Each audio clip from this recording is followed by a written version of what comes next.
FNCS Group 3 has just concluded. 30 out of 33 teams are officially in grand finals. In today's video, we gotta go over the 10 new trios that have booked their ticket into grands. We had so much drama today as well. Before the video starts though, please subscribe to the channel if you guys are new, as we try our best to upload daily competitive content for you guys. If you guys want to support me even more, the best way to do so is by using code KDOG in the Fortnite item shop. Remember, make sure you guys follow me on my Twitch or come back here the day of grand finals, because we are going to be watching grand finals together and I want to see all your guys' faces in here. Without further ado though, let's start off with NA, where the drama was at an all-time high. Alright, so if I'm just being real, the NA group was nowhere near as stacked as EU was, but we did get to see a lot of Peterbot and Duke's drama. Let's start off with everybody that was able to get a win though and qualify directly into the grand finals, like first place of Cam, Sonetto, and Osid. They were able to win game 5 today, getting a 12 elimination win. They also had very good matches before that as well, getting things like a 9 elimination 3rd, 10 elimination 2nd, 1 elimination 9th, a 10 elimination 14th, and then a 12 elimination win in the very final game. Like I was saying though, this was probably the worst group that we saw out of any group on either NA or EU. Second place, we had the trio of Curve, Josh, and Tyler. They were able to win game 4 with a 15 elimination win. This team was also the most consistent team of the day, getting an average placement of 4.5. Their match history before that was a 6 elimination 2nd, 4 elimination 8th, and a 3 elimination 7th. I still really do like this team's potential in grand finals, even though they are going to be currently contested by Rise, G-Money, and Aviv off spawn at Outpost Enclave. So this off spawn fight is not ending, but this is a fight that I wouldn't be surprised if one of these teams actually does end up leaving before grand finals start. We also have a win reaction for this team, so let me roll that clip for you guys real quick. Let's go! I'm the best player in the world! Oh my god, I'm so good! I just go punked everyone, bro! I'm so good! The trio in 3rd place is the team that actually got 3rd place in last grand finals of Reed Cooper and Curly. They won game 3 with a 10 elimination win, and then before that they had a 4 elimination 3rd and a 2 elimination 16th before. Still, this to me is one of the biggest wild card potential swing teams in this grand finals. I still think that there is a real chance that this trio could win grands, but I also wouldn't be too surprised if they finished outside of the top 5. Hey, all I can say though is this grands is about to be even more entertaining now that we got both Peter and Poyo fully uncontested. 4th place was Noxy, Ozone, and Veer. They were able to win game 2, getting a 9 elimination win. There is a couple of NA trios that I am really intrigued on their actual potential in this grand finals. I think my main one is Cam, Sonetto, and Osid. I think they are a real sneaky top 10 trio in this grand finals potentially, and I wouldn't be surprised if they finished around that like 8 to 10 range. But I also think Noxy, Ozone, and Veer also could have real top 10 potential as well. And here is their win reaction. 100, 1 dead. Let's go! Let's go! And then the trio that was able to win game 1, getting a 6 elimination win, was none other than Aoxy, Jojo Fishy, and Pikes. Like I said earlier though, we do have a lot of very underrated trios in this group. Moving on to the consistency leaderboard now, the trio that finished in 1st place was Ritual Code and Peterbot on 236. This was the last tournament of the season potentially that Peterbot is going to be landing at Demon's Domain, as he has already tweeted out that he is going to go to Birdo Boxcars in grand finals now. This trio finished with 236 points though, 36 elims, were not able to win any games today, but they got a 16 elimination 4th, 3 elimination 18th, 11 elimination 3rd, 0 elimination 28th, and a 6 elimination 6th. If you guys are wondering why this team wasn't like as dominant as they were in the last group stages last season, well, let me tell you that the main reason why was because this team was almost doing everything in their power to make sure that the trio of Dukes, Edgy, and Chance would not be able to qualify. Now, I'll get into that whole story in a little bit. I want to go over the rest of the leaderboard though for everybody else that was able to qualify and give them their props as well. Like 7th place of Cyclops, Cube, and Vlex on 218, 8th place of Fredbot, Aaron, and Cowper on 195,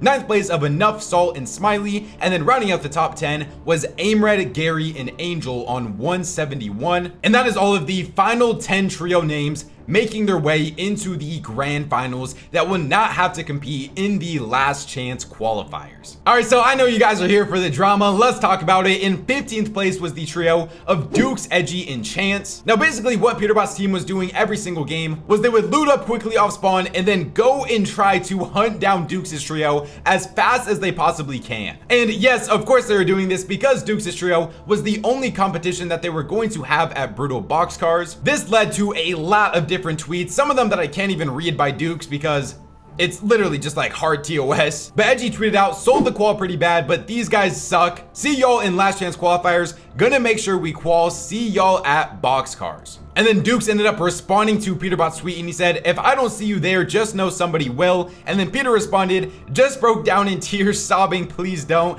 Good luck in last chance qualifiers. And then Dukes replied, all good, we can team again in grands like we full teamed in Redline season. Now, I don't want to necessarily say that the last chance qualifiers is going to be like the most stacked thing ever on NA compared to how it's going to be on EU. So there is still a real possible chance that Dukes, Edgy, and Chance are able to qualify for grands, and they seem very committed, especially now after Peter was just griefing them all day today, that they want to be able to make it into grands just so they can contest Peterbot off spawn. Doesn't make sense in the grand scheme of things. No, definitely not. Dukes' trio doesn't have a land spot, and this is their last season to potentially be able to get one, while Peter's trio already has a land spot and is just in general one of the best off spawn fighting teams in the entire game, and has pretty much been practicing off spawn fights against one of the other best off spawn fighting teams in the game the entire season. And for anybody saying that like what Peter was doing was weird or whatever, this is like the exact same thing that we talked about in the clicks thing yesterday. They are literally just doing what is best for them. If Peter has a chance to be able to simultaneously play the game to be able to both qualify and also grief out the other team that is most likely going to be the only other trio contesting them in grand finals,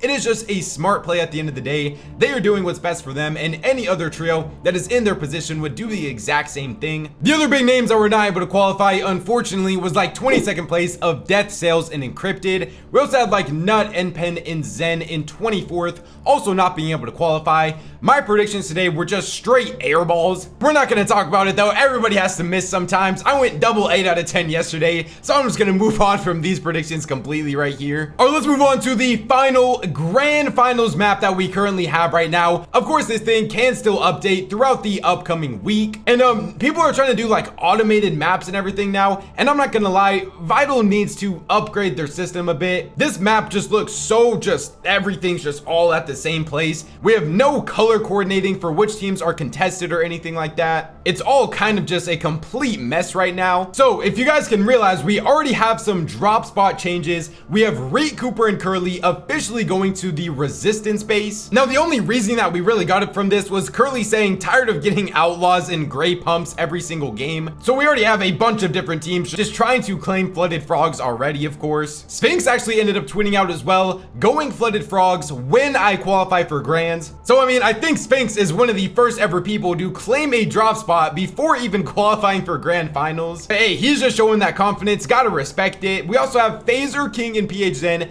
looking like as of right now they should hopefully get a fully uncontested Lone Wolf Lair. That would be absolutely huge for them. Clicks, Yamzo, and Higgs, fully uncontested Supernova Academy, as we could have expected. Cam, Soneto, and Osid are going to be conned by day off spawn at Pumped Power. We finally got them on the map right here. Peterbot, Ritual, and Cold, fully uncontested at Brutal Boxcars. Booga, Threats, and Craze uncon right here. Also really weird to see this as well. Adri's, Acorn, and Poyo fully uncontested at Demon's Domain. Aviv, G-Money, and Rise versus Curve, Josh, and Tyler like we talked about earlier. Kanada's fully uncon. Visuals, Braids, and Diminish fully uncon. Because also, if you remember from yesterday's video, I'm pretty sure when Skittles, Dash, and Bryce were able to qualify, they were the first team to claim the resistance base, because I don't think they expected Cooper, Reet, and Curly to leave Flooded Frogs to go here now. But I mean, of course, over these next couple of days, this map should be updating, and especially after the last chance qualifiers, when we're adding 3 new trios in general. You guys already know I would try my best to make sure I can update you guys as soon as possible. Moving on to the final statistics here now. The highest damage ratio was Curly with a 2.16.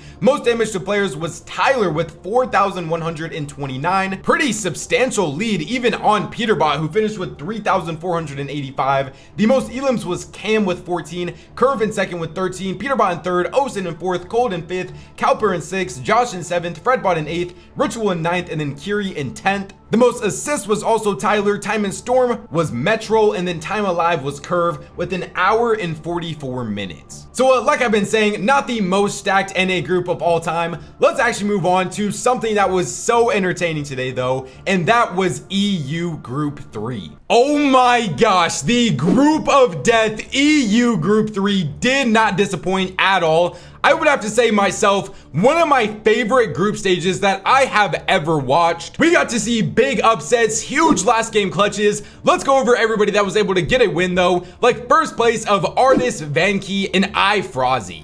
They ended up winning game 4 today with a 10 elimination win. We also got way more EU win reactions today as well, so let me roll their win reaction for you guys. No. Oh no, lost our way.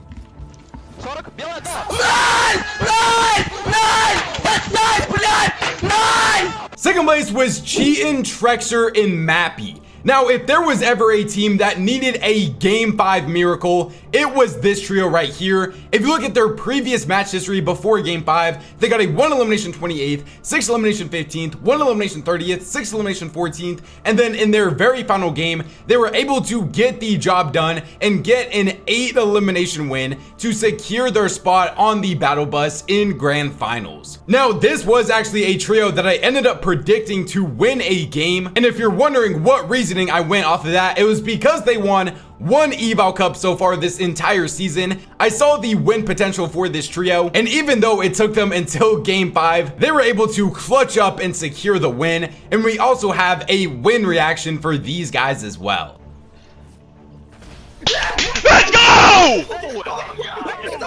Third place was CZB, Nathan, and Axe Force. They played only a total of 3 matches today, and in game 2 they got a 5 elimination second, and then after finishing second place in the very next game, they came out and got a 3 elimination win. So a very solid showing from this trio right here. Fourth place, we had a trio who was a lot of people's game 1 winning pick of Swizzy, Queasy, and MrSavage. They unfortunately went down relatively early, getting a 1 elimination 9th in game 1, but then in game 2, I think pretty much everybody expected this team to get a win, and that is exactly what they did, pulling off an 8 elimination win from an amazing Swizzy solo clutch. And as of right now, as things currently stand, both Swizzy, Queasy, and MrSavage and Pingwax and Malabuka are still going to be going to Demon's Domain, and they, as of right now, are the only trios landing there. We did see Queasy actually tweet out yesterday that he said, at Fortnite Competitive, if you blow up my POI 1 day before Grands, I'ma crash out. So I mean, there is always the possibility that pending on what happens at Demon's Domain, we could potentially see both of these trios leave the POI. But like I just said, as of right now, they are both currently there. And then the trio that was able to win game 1, probably the most surprising winner of the day, was Clown, Gabix, and Waze. They started off this tournament with a bang, getting a 6 elimination win in game 1. And we also have a win reaction for this trio as well. Jump in. He wants to go heal off. I died. 100. Let's go! Moving on to the consistency leaderboard now, the team that was far and away the most consistent trio was Akira, Kurma, and Wurex. They finished with 309 points in 5 total matches, got 42 elims, so they were able to finish with the most elims in this entire tournament, which they had 12 more elims than the second highest team. This trio's match history today was so consistent as well. They had an average placement of 6.2, and their matches were a 9 elimination 3rd, 10 elimination 6th, 5 elimination 9th, 11 elimination 3rd, and a 7 elimination 10th. Akira even tweeted out Heat of Death ? And then he also said first qualified to Grands, light work. And I mean, hey, if there's anybody in this group that can say that, it's probably him and the team that was able to win game 1. Akira's trio absolutely dominated today, and if we are going to get any French representation at Globals this year, I think this has to be one of our main contenders to do that. 7th place was Vico, Bino, and Flixie on 221. They finished with 24 total elims today and got an average placement of 8.8. Their first 2 games were pretty rough because they were just trying to full W key every single team. They got a 4 elimination 17th and a 2 elimination 18th, but then after that they were able to get an 8 elimination 2nd, 6 elimination 4th, and a 4 elimination 3rd. I got kind of similar vibes from this trio's performance today to what we actually saw from Ferdoxy in the last groups last week. where they know that they are a super good W key team, so they pretty much just tried to W key every single one of their games, but it just necessarily didn't end up working. And I've said this time and time again, it is so hard to be able to W key on EU like the top trios do on NA, just because the average caliber player in a EU set lobby finals is better than NA. I think this maybe could be a potential level of concern for this trio in grand finals, but if they want to be able to win this grand finals, I don't think they're going to be able to just key for their surge every single game. They're going to have to start surge trading with some other trios. They can definitely still key some of the weaker teams around them, but it's going to be very difficult to be consistent with a playstyle like they showed today. 8th place was Pink, Nebs, and Kiro on 220. They only had one game today where they were not able to place inside of the top 10. This is such a consistency trio that still has the upside of being able to drop 10 plus eliminations. And boy, oh boy, am I excited to see this team in a grand finals. This is still probably going to be one of my locks for qualifying for LAN. 9th place, we got to see another one of our French trios be able to make it into the grand finals of Splik, Karma, and Sato. Also probably one of the more underrated teams to be able to qualify for grands through this group. And then rounding out the top 10, just barely being able to qualify, is the trio of Chap, MrSavage, and Rezon on 202, only 1 point higher than the team in 11th place of Fido, Cringe, and Rakuzan on 201. MrSavage's match history today from his first set LB finals with a fully uncontested resistance base was an 8 elimination 6, 6 elimination 3rd, 1 elimination 14th, 0 elimination 25th, and then a 7 elimination 5th in the very final game to clutch up the qual and book their ticket into the grand finals as well. We officially, even though it was just barely, have MrSavage in grand finals. Now, with me saying all of that, there was still some other things that I wanted to see out of this trio today, especially in the very final game. I noticed that when the pressure gets high on this team, they don't seem to have very much continuity, and they all kind of want to do what they personally think is best for the trio, because we saw them get into an engagement in the very final game, and Rezon and Chap really wanted to key, and MrSavage was trying to say like, no, this is dumb, let's go, and then Rezon was like, no, we have to take this fight right now. But then they eventually ended up listening to Savage, and they left, and they didn't end up keying it, and they were able to go on to get a 7 elimination 5th in that game. Like I said, I think not only for Savage but also for Chap and Rezon, Savage needs to be a lot stricter of an IGL. Like, there are so many instances even throughout the season where I feel like they just don't necessarily care what Savage is trying to say, and I don't know if that is more on Savage for needing to be a more strict and like aggressive IGL to his teammates, or if that is more on like Chap or Rezon for needing to just listen more. But I said all of that just to say there is still some small mistakes that I think if they are able to fix out, then this team will still have a real shot at being able to qualify for globals. They are going to be contested by Rax's trio off spawn, but we already saw both Rax and Rezon tweet out that they need teams to practice off spawn with. Rezon wants to practice like 100 times a day or something, he said. So they should both be fully locked in, fully grinding, and there is maybe still a chance that Rax leaves the POI, but Savage has definitely looked a lot better versus Rax's trio off spawn than he did against Focus, Mixin, and Uppel. And as we said in the video yesterday, Mixin's trio is now going to a completely different drop spot. So hey man, this grand finals is about to be absolute cinema. Now unfortunately, like in all of these videos, we have to go over the teams that were not able to qualify for grands, and this last chance qualifiers on EU is about to be absolutely stacked. We have the trio in 13th place of Prism, Kiri, and Casper on 183. Absolutely have to feel bad for this trio because in the very last game, their last chance to be able to make grand finals, they were the team that finished in 2nd place. Right under them was probably the biggest surprise of this entire group of iDrop, Hari, and Cammy. This team didn't even necessarily have like the worst matches either. They got a 3 elimination 11th, 1 elimination 10th, 3 elimination 12th, 2 elimination 7th, and a 5 elimination 6th in the very final game. This was the highest points ever have been on EU to be able to qualify to grands. And I mean, it's kind of insane that they ended up dropping SETI and now might not even potentially make grand finals. This is still 100% a grand finals caliber team, but when we go over the list later of every single trio that is going to be in the last chance qualifiers, it is going to be so hard to actually predict who the only 3 trios are going to be that make it out of the last chance quals. We also unfortunately had like Art Skill, Podesite, and X-Squeeze in 16th, Moneymaker's trio in 20th 22nd. And then another trio that just had a really weird and unfortunate day was 28th place of Mongrel, Kaido, and Haijo. Now, the team that they're actually contested by off spawn, they weren't even necessarily playing to like win the drop. They were playing more to grief and to just not lose, I guess. I really have no clue what JoshBot's team was doing. We saw some very interesting tweets from him as well. He said like 5-0 at Mongrel before the tournament started. And then he also tweeted out like, GG, really worth conning pumped, wasn't it, at Mongrel? So a lot of people are saying that he was pretty much just clout farming the whole situation and he didn't even necessarily care about qualifying for grands himself. It really does just suck for Mongrel in this situation because there's nothing he could really do about it. And there was just so many things that were stacked against him, from being in the most difficult group to being contested to also playing against a team that is contesting you that is literally just playing to grief. I hope that this team is still going to be motivated, because if we're able to get a Mongrel win in the last chance qualifiers, then this script is absolutely insane. I want to show a pretty interesting stat from KXR right here. He said EU FNCS Chapter 6 Season 3 groups game winners, and believe it or not, the most game winners from the groups came out of Pumped Power with 3 separate winners from there. We didn't see any resistance-based wins or any Lone Wolf Lair wins either, or even any Supernova Academy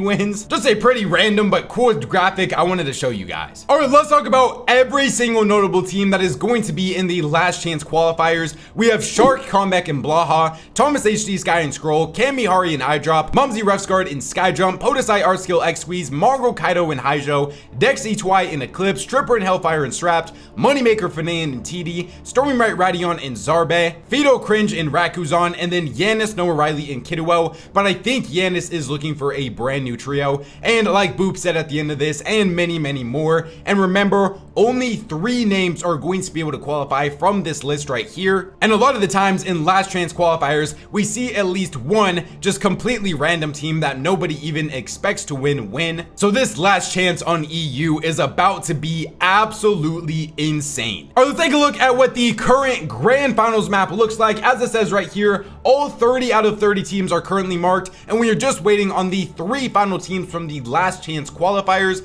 So the big name people that are currently contested is, like I said earlier, of Chat, MrSavage, and Rezon versus Rax, Belusi, and Zangi at Resistance Base. We also have Trulex, TV, and Skavi versus Cheatin', Trexer, and Mappy at Foxy Floodgate. Trulex still needs to be able to qualify for land, so a very big off-spawn fight over there. Pingmox and Malibuka versus Swizzy, Queasy, and Murstache at the Demon's Domain. Hellkiss, Ilusha, and Velry versus Wheaton, Frizzy, and Sined at Rainbow Split. And we might even potentially see Thomas HD go there if he's able to make it out of last chance quals. And then our only current triple contest is down here with Badil versus Snazy versus Splix trio at a triple conned Outpost Enclave. That spot just cannot be worth triple contesting. Let me know who your guys' current grand finals favorite is based on this map right here. But don't think that's it. To cap off this video now, we got the final statistics as well. The highest damage ratio was Clown with a 2.42. The most damage to players was Akira with 5,769. And then I want you guys to look at the nationalities from the elims today. Oh my goodness, the French absolutely showed up in this group stage. We have Floki in 10th place, Kurama in 9th, Splik in 8th, Podesai in 7th, Hero in 6th, Vico in 5th, Kurama in 4th, Vokes in 3rd, Wurex in 2nd, and then Akira in 1st with 15 total elims. So he had the most elims and damage as well. What a great performance from him. Assist was Sato, Time and Storm was Pixovsky, and then Time Alive was Cammy with 2 hours and 5 minutes, and they still were somehow, someway not able to qualify. Other than that though, just like that, the group stages are done. We have one more Eval Cup, and then we will finally be on to this season's FNCS Grand Finals. I don't even feel like I can say finally. This Grand seems like it has came so fast at this point. Remember, subscribe to the channel if you guys are new, because we should still probably have videos out every single day leading up until grand finals. The content is not going to stop over here. Remember, make sure you guys follow me on my Twitch or come back here on the day of grands. If you guys want to watch grand finals with me, please use code KDOG in the Fortnite item shop. If you guys want to support me even more, YouTube subs enjoy one of these 2 videos up on the screen right now, so go check them out if you guys haven't already. Truly do love and appreciate all you guys that support me. Thank God for another day, and I'll catch you guys next time. Peace out.